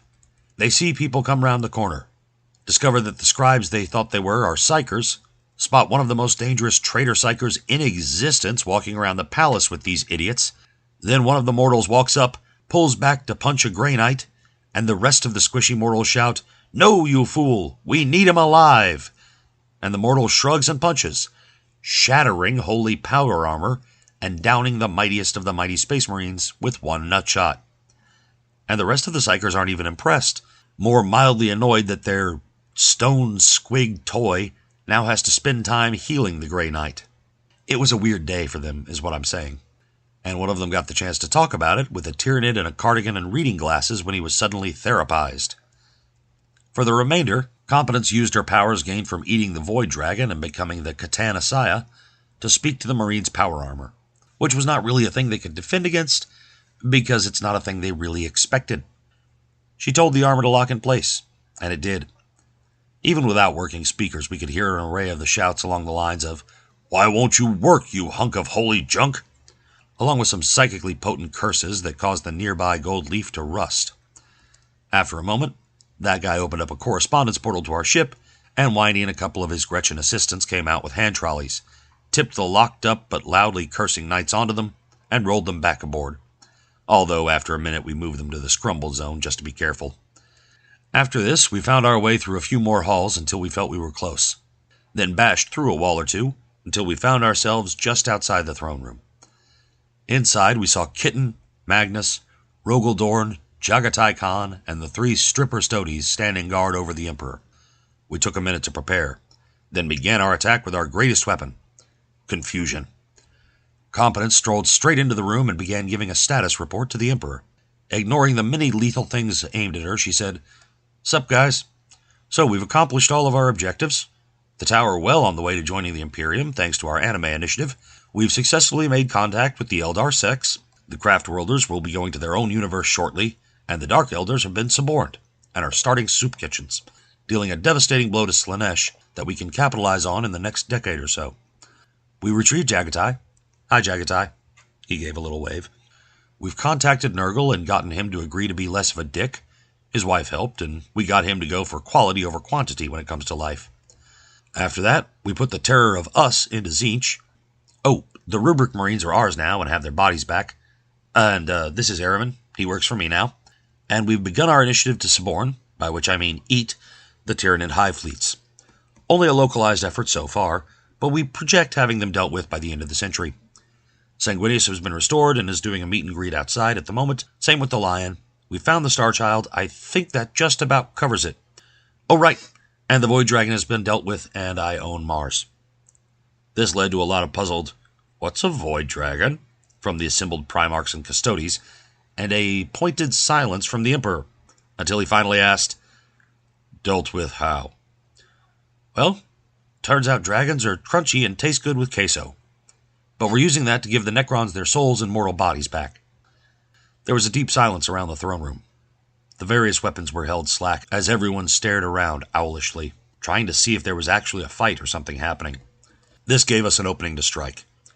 Bard moved next, pumping Critical's extra luck into the spell and calling upon the goddess of Slash to use his deep warp limit break. Summon bigger fish. Except in this case, he altered it somewhat, and he reached out across the multiverse to summon aid. A portal opened up in the side of the throne room, and a glorious figure stepped out. 10 foot tall, he had long, flowing hair and intricate armor, but the gold was chased with black, and it looked like he might have some eyeliner.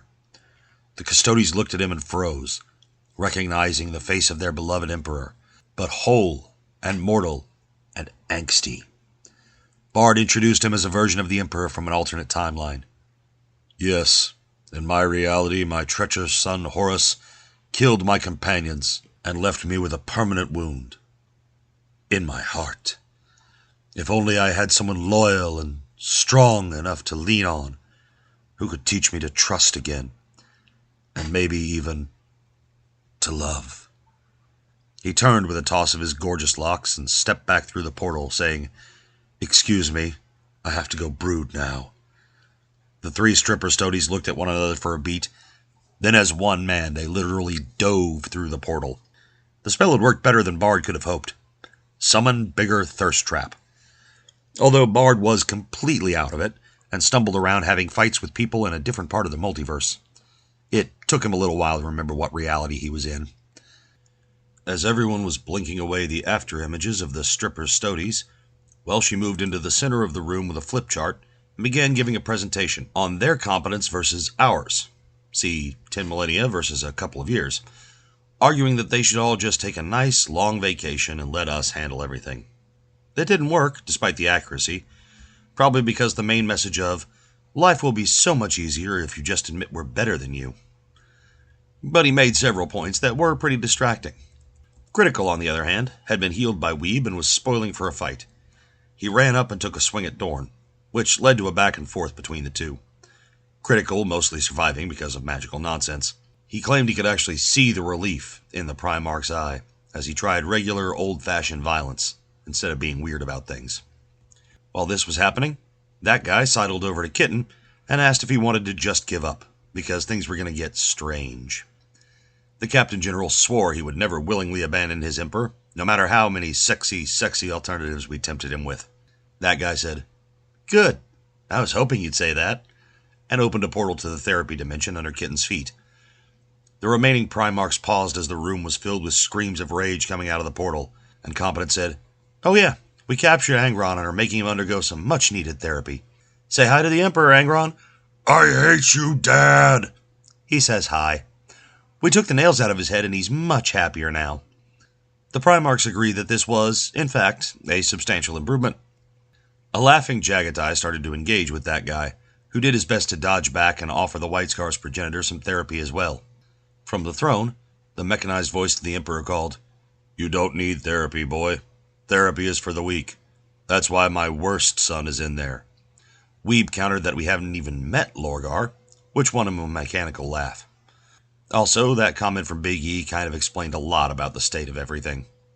Also, it was very distracting to have a constant stream of mechanical heckling interrupting us, like a less funny Statler and Waldorf. But it wasn't anything more than a slight nuisance. Although he did manage to irritate Critical by dubbing him the Imperial Wall Puncher, smiter of inanimate objects. Critical pointed out that wasn't a nice way to refer to his son, and also, he had made demons not exist. The Emperor replied, Yeah, we've all done that, and you don't hear us yapping on about it." This did some damage to our heavy's ego, and made the fight just that much harder for him. Not that it was very difficult, since he was dealing with a very monotropic Dorn. Anyway, the contest between that guy and Jagatai quickly devolved into a game of chase, as the Dogman startled the Primarch by managing to keep ahead of him, no matter how fast the White Scar moved. I mean, have you ever tried to chase a puppy? Jagatai was doing his best not to burst into laughter at the inanity of everything, so he was happy to find someone else to occupy his attention. Meantime, Bard and Competence brought Vulcan to the base of the Golden Throne to start trying to seal up the pending Eye of Terra. As it turns out, opening and closing rifts between realities was a standard spirit mage practice, so they had next to no trouble. There were a bunch of demons trying to get through, but we asked Chegorok to let Gork and Mork clear them out. One green tide later, we were able to suture the rift closed while Vulcan made sure the throne would hold it that way, with or without an occupant. The several Primarchs around the room watched for a moment, but once it was clear we weren't doing anything very stupid, and had Vulcan to assist, they all gave us a wide berth so as not to interrupt anything delicate. Around this time, one of the stray shots from Jagatai, or possibly Dorn, hit Welshie and he went down. This apparently was one injury too many for the original Welshie, who had foisted this whole lunatic adventure on his alternate universe Romulan self. We had determined that the Romulan was the good one, and the original was evil, since I had yeeted Pennsylvania into space in revenge for a bad date. Apparently he only had the one string to his bow, because we heard a multiversal, "Oh, you have got to be kidding me," and we found ourselves floating in 0G. Well, the humans did. The Primarchs, and Ahriman, all had maglocks on their boots, so they were fine. We worried about the sudden lack of oxygen, but the palace is a big place, and we were smack in the center, so it would take a few minutes for the depressurization to reach us. Now, of course, Dorn was prepared for this. He raised one hand dramatically and hit something on his gauntlet. We heard a series of thunk, thunk, thunk, as airtight blast doors began to descend in spreading concentric circles around the palace, sealing the place off. And only a few thousand scribes and menials were blasted into space, which by Imperial standards is nothing. Like, a few thousand people die on Terra getting breakfast every morning. We honestly kind of expected the airtight seals. What we didn't expect was when the entire mountain-sized palace complex began to rumble as the engines came online, and the Phalanx Junior maneuvered into geosynchronous orbit alongside the rest of the Imperial Fist fleet. Around this time, Competence and company finished fixing the hole in the warp, not too bothered by the sudden weightlessness, fortunately. So she started offering the Emperor the chance to eat steak once again, and maybe not kill 1,000 psychers a day. The Emperor insisted that last part wasn't his idea, but no one ever offered him a menu. Still, Bard did note that the Emperor was powering the Astronomicon, which was allowing human travel through the warp. Even if Big E was only gone for a blip, a lot of people were going to get fed to chaos in that time. So the spirit mages, along with Magnus and Ahriman, started setting up a series of smaller astronomicons around the warp to take up the slack. We would get a handful in the immediate vicinity for now, and then expand from there. While we were working, Competence asked the Emperor if he had any requests for his new body. An 8-pack. Weeb was a little insulted the Emperor thought he would even have to ask, although Critical wondered if maybe a 16 or 20-pack wouldn't be more appropriate. The Emperor responded, "No, there's such a thing as restraint, after all. I mean, I'm not gaudy."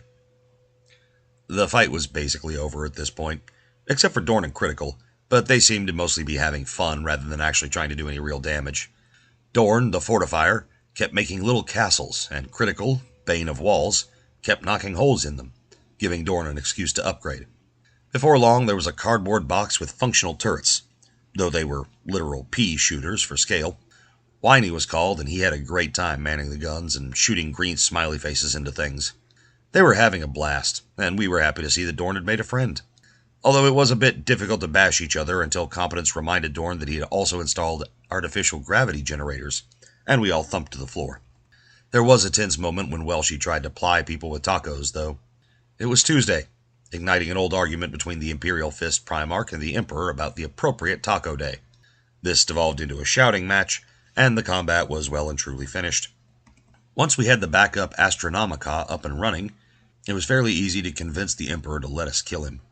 Even if the whole perpetual thing didn't play out, we had a proven track record of making new bodies and reinsoling people, including Sanguinius, who had finally made his way inside and was standing around awkwardly. So there wasn't too much risk. As we were trying to talk the Primarchs into actually pulling the trigger on this plan, metaphorically that is, we didn't trust them to actually do the job, everyone felt a presence into the room. The Star Child.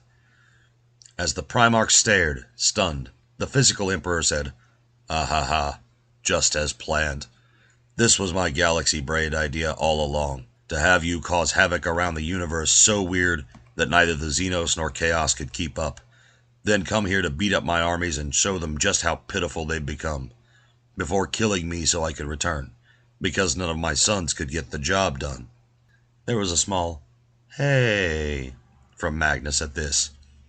"Anyway, good job you alternate universe psychers for doing your job like good little pawns, and good job me for being such a genius." With this, the spiritual presence descended, and a blinding golden light filled the room. We could barely see, but we managed to make out the light literally burning away the decrepit bones on the golden throne, before reassembling them out of glowing psychic might, and adding muscles, sinew, and skin, as it recreated the Emperor piece by piece. When the light ended and we could take off our sunglasses, which everyone, including the Primarchs, had spontaneously generated, we were face to face with a glowing figure of might and majesty, with the most luxurious hair imaginable. Everyone was slightly turned on, and we suddenly understood some of where the stripper stoties were coming from. As he stepped off the throne, we made sure to shore up the mystical and psychic process, so there wasn't too much damage when the giant death laser in the throne activated and shot a beam through the Eye of Terra that we had just now sewn shut. We were able to put it back, but much complaining was done about wasted effort, while Dorn teased that it wasn't so funny when someone did it to our walls, was it? Also, nobody mentioned the figures caught in the blast, which included a handful of demons that hadn't been scared off by our presence, and one group of what we decided were Chaos Marines. Chaos Marines with pristine, holy gray armor. Very, very classy Iron Warriors, who were really concerned with Titan based on what they were shouting before they got evaporated. Definitely that, and nothing to actually be concerned about. Anyway, the Emperor stared at us as we ignored his glorious presence to complain about having to do extra work, then began to laugh. Turns out, with the addition of the Star Child, he was actually a pretty cool dude, and liked a good joke as much as anyone. The Emperor gave us a round of sincere attaboys, or attagirls, or atta-gender-neutral starbug hybrid abominations, as the case may be, which, with his powers, felt like we had all been named royalty for a week. Seriously, all of the Imperium's early history made so much more sense now. Yes, indeed, very well done. And I think the pickcasters got all of it. He gestured around the room, and everyone had to squint to notice that several of the golden skulls had lenses in the eye sockets. The lenses had been given a dusting of gold, which is why no one had noticed them. Then the Emperor snapped his fingers and a small child ran in holding a Voxhaler microphone. "Thank you, boy." And the Emperor proceeded to give a stirring speech to all within broadcast range, including the billions of troopers outside the walls, the entire battle fleet Solar, the Imperial Fist Fleet, the Mechanicus of Mars, and several nearby systems. We were able to send it out to most of the Imperium through our various systems, our links to Macragge, and so on, although there would always be communication issues and doubters and stubborn people who needed to be beaten in line with a stick. But it would have some padding on it, because this was a kinder, gentler Imperium. Anyway, it was a great speech. We were particularly fond of the dozen or so times he almost told everyone what complete fucking idiots they were, but stopped himself. Later commentary from the citizenry would read these as dramatic pauses caused by his excess of emotion on seeing the loyalty of his people. But we knew what someone catching their breath like that really meant. It was all we or the Primarchs could do not to laugh and spoil it. Instead, what he said was, "I'm proud of what you tried to do. I can tell you put in a lot of effort and that you meant well. There will be some discussions and a lot of re-education, but I think we can manage it without the camps this time." And the Admech said that innovation is actually good now. And we also might be absorbing the Tau Empire for the greater good of humanity. There was more, but we were all busy scribbling designs for three-headed eagles. Suffice to say, we had won. Not everything was immediately fixed, but we had set the dominoes falling in ways that, now that someone intelligent and halfway decent was running things, should be to the benefit of the universe as a whole. With that, we were done. The Emperor offered us whatever we wanted. Well, within reason. Well, within his version of reason. A system would be fine, but an entire segmentum might be a tad much. Or he would be happy to give us any resources we thought we would need to get back home. There was some hemming and hawing after that. Turns out, several of us didn't really want to go back. That guy worked with our spirit mages to journey through the multiverse. And once he voiced his plan, Chegarak popped up to help out, so long as he promised to record the encounters. That guy's plan was to find his way to other versions of that guy and just weird them out with his human-dog hybridity. And when any of them reacted poorly, he would just point out that they would have done the exact same, which they all agreed was true. While this was happening, he also developed a small network that he called G-Space. It was like L-Space from Discworld, but instead of connecting libraries across space, time, and dimensions, he connected game stores. Weeb gave him some Prime Magic boosting so that he could sniff out himself, and it became like Jet Li in The One. Instead of growing stronger by killing himself, he became stronger by causing himself existential breakdowns. Competence remembered that we had come here in the first place to plug the hole to our own universe, but she felt like this place was home now. Also, her thought was, I could go home, where everything is figuratively and sometimes literally on fire, or I could stay here and be the god of an entire galactic society. Decisions, decisions. She did turn out to be a pretty chill omnissiah, though. Although, 40K being 40K, the proclamation of, "Hey, chill out, guys," caused 3 civil wars. And she formally requested that the Thousand Sons be transferred to her control. Magnus and Ahriman both started to object, but were told of the people around who had or wanted to run the Legion, only one of them was literally named Competence, and had also proven it to be accurate. Also, she brought most of them back, so under the ancient law of finders keepers, she was their new Omni-Primarch, and she owned them. "Including those two?" she asked, pointing to the Crimson King and his captain. "You don't own Magnus, but you are his superior officer, both in rank and in quality." Okay, so even with the Star Child, the Emperor was still a pretty bad dad. Competence promised it wouldn't go to her head, and that she would teach them the better form of magic, and then combine them with her Mechanicus. We weren't worried. At all. Weeb said it would be fine, and his Tyranid swarms would keep an eye on things. Critical claimed a moderately sized planet, and made it into a casino. Apparently, he'd always dreamed of being a mob boss. Any and all races were welcome, and he had a field of passivity, including weed magic. He swore it was to help interspecies relations and galactic peace, and had nothing to do with getting the gamblers high before they tried to count cards. That was entirely a coincidence. Seriously, because he didn't need to do that in the first place, since he could literally control fate. But he did find the overall effects of the weed magic on the gamblers hilarious. There was also a multiversal franchise from Quark's Bar. Within a year, Critical owned several entire star systems. After 5 years, he had the deed to entire galaxies across the multiverse. He didn't really do anything with them, except occasionally call a planetary governor or fleet admiral or galactic emperor and say, Hey, buddy, I own you. Just a reminder. Bye. These plans were all aided by Weeb, who had made multiple versions of himself to hang out with us individually, providing bad advice and a way to link up if needed. Also, his main body started hunting Tyranids and infecting them with his own swarm. It took time and he had to keep adapting, but it gave the Imperium and our various allies a major tool to fight off the Nid invasion. Bard, on the other hand, finally understood his true purpose. He would call upon his spirit magic and his link with the trickster archetype and ascend to become its representative in this universe. He would become the Orcish trickster. Cryin' and dyin'. Funny but savage, and savage but funny. Or vice versa. One dealt with his enemies through insult comedy, and the other through Three Stooges-style slapstick. He knew you couldn't get rid of the orcs, and they could prove useful in various ways, as the old ones had known, but he could try to make them less overtly murderous and more fun-loving. Gork and Mork had no problems with this, since an orc prank war is still going to have a pretty decent body count. Also, he started gathering forces, orc or otherwise, to launch an invasion against the Legion of Bards. He didn't trust a single one of those fuckers. He didn't know that he could defeat them, but the threat of an army should keep them in line. Which, it turns out, was the exact same plan everyone else in the League of Bards had. Because it turns out every one of them had an army he was prepared to unleash. Usually along with detailed battle plans. Because no bard trusted any version of himself with power. Finally, Welshie dedicated himself to fixing the food situation throughout the Imperium, and introducing the miracle of flavor to the people.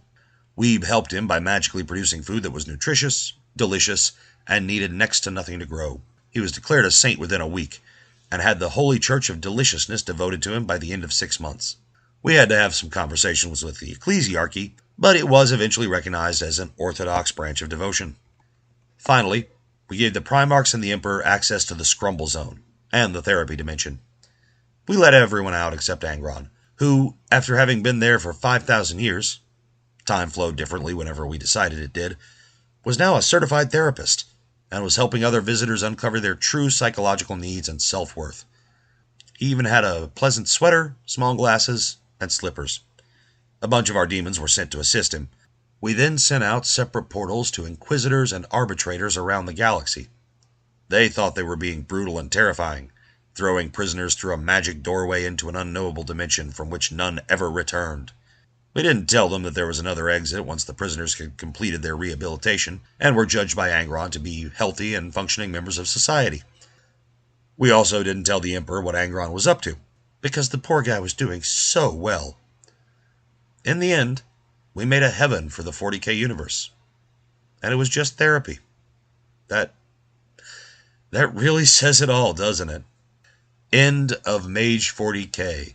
Thank you everyone for sticking with this. I hope you enjoyed. We had a blast playing.